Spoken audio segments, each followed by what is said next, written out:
Hello everyone, this is Shivangi. Welcome to Shiv classes. इस video में हम डिस्कस करने वाले हैं नेशनल एनवायरनमेंट पॉलिसी 2006। कल आप सभी का MEC 108 का एग्ज़ाम है, तो उसके लिए आप सभी को ऑल द बेस्ट। तो चलिए स्टार्ट करते हैं।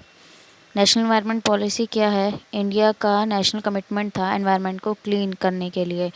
It recognise that maintenance of healthy environment is not the responsibility of state alone. It is responsibility of every citizen and thus a spirit of partnership to be realized through the environment management of the country. तो इसमें क्या कहा गया इस policy में कि healthy environment, ठीक है, एनवायरनमेंट को हेल्दी रखना सिर्फ स्टेट की मीन्स की सरकार की रिस्पॉन्सिबिलिटी नहीं है, ये हर एक सिटीज़न की, हर एक नागरिक की क्या है, रिस्पॉन्सिबिलिटी है एनवायरनमेंट को हेल्दी रखना। अब इसके ऑब्जेक्टिव क्या क्या थे? Conservation of critical environment resources, तो जो हमारे एनवायरमेंटल रिसोर्सेज हैं, ठीक है, उनका कंजर्वेशन करके रखना जो बहुत ही क्या है, क्रिटिकल हैं। To protect and conserve critical environment resources and invaluable natural resources and man made heritage which are essential for life supporting livelihood and welfare of the society. तो ऐसे रिसोर्सेज, ठीक है, चाहे वो नेचुरल हो या मैन मेड हो, ठीक है, उनको क्या करना है, बचा के रखना है, क्योंकि वो ज़रूरी हैं लाइफ सपोर्टिंग के लिए, जीने के लिए और सोसाइटी के वेलफेयर के लिए। Inter generational equity, to ensure judicious use of environmental resources to meet the need and aspirant of present and future generation. तो यहाँ पे एनवायरमेंटल रिसोर्सेज का किसका सही तरीके से इस्तेमाल करना, ताकि जो प्रेजेंट और फ्यूचर जनरेशन है दोनों की नीड्स जो है पूरी हो सके। यानी कि प्रेजेंट जनरेशन जो है वो सारे रिसोर्सेज का इस्तेमाल कर ले और आने वाली जनरेशन पे कुछ भी ना बचे। Efficiency and environment resources use, तो जो एनवायरमेंटल रिसोर्सेज हैं उनका यूज़ जो कर रहे हैं उसमें एफिशिएंसी होनी चाहिए, मतलब उनका एफिशिएंट यूज़ होना चाहिए, वेस्ट नहीं होने चाहिए।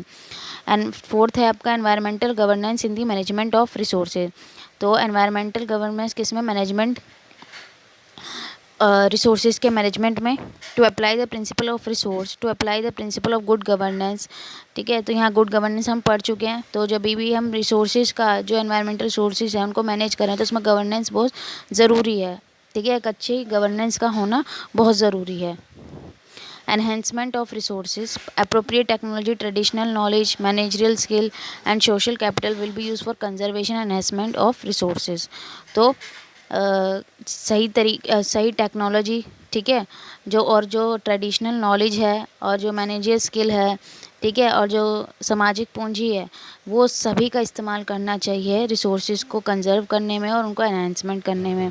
Livelihood security for the poor, तो पुअर्स के लिए जो है, गरीबों के लिए कैसी सिक्योरिटी, उनकी लाइवलीहुड के लिए क्या होनी चाहिए security.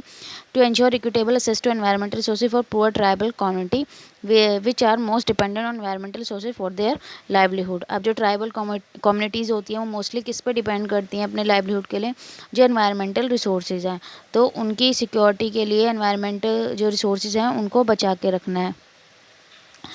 Integration of environmental concern for socio economic development, to integrate environmental concern into policy plan program and project for socio economic development.